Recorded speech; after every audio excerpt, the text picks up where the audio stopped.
Hi, Rod Atwood with Web Snooty here, and today I'd like to talk to you a little bit about Webmaster tools. Webmaster tools are analytics, not to be confused with Google Analytics, but can give you data about how well your website is performing with Google. And we're on the main screen of Webmaster tools, and the first thing you see is the dashboard summary. And if I click on any of these, it gives me detailed reports. I can look at the crawl errors here, how many bad web addresses I've got, search queries. I can see the keywords that people are entering and what they're clicking on. Now, this particular website doesn't seem to do so well, but it actually has a high rate of conversions, so it actually performs pretty well. And then also keep in mind that Google only controls 67% of the market. So you're looking at an additional 33% of clicks that would normally show up that's not.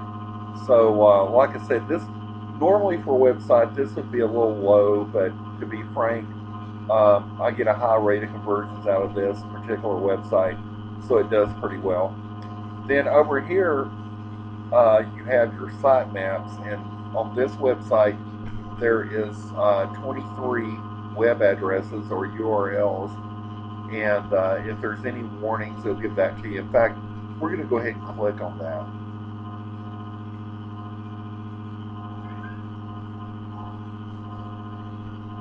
This is the sitemaps area, and you can see where I've got a warning or a couple of warnings there.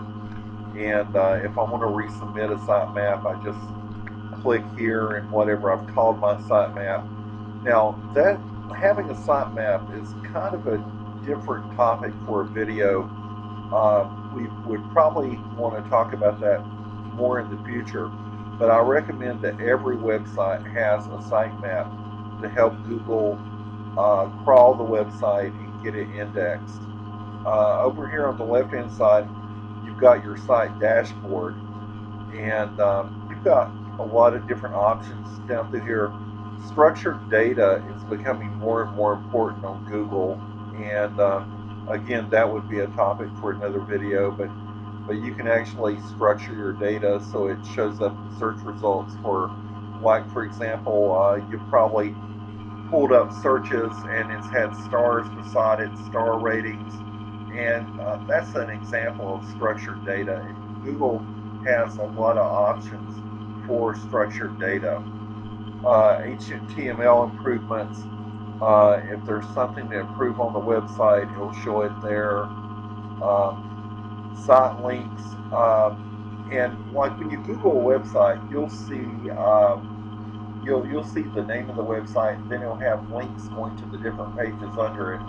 And site links is a way of removing the links that you don't want to show from that query. So when it pulls up the entire website, you can actually take some of those links out.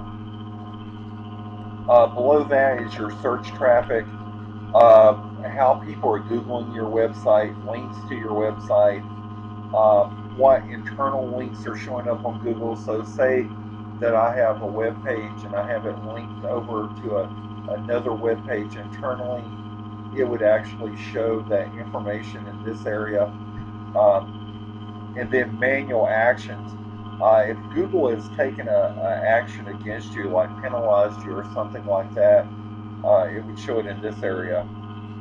And then we're probably not going to go over all these, but just the main ones.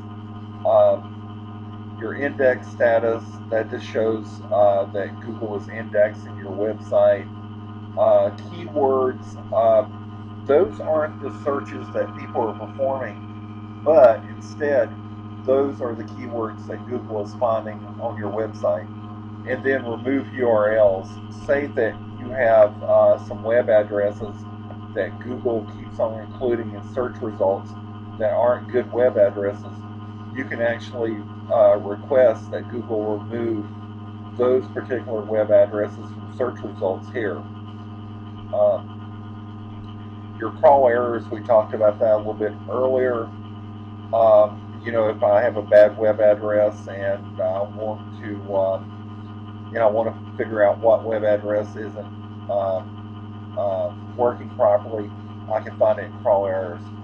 Your crawl stats, that gives you some data on how many times that Google is crawling your website, and that can be useful if it's crawling it too much.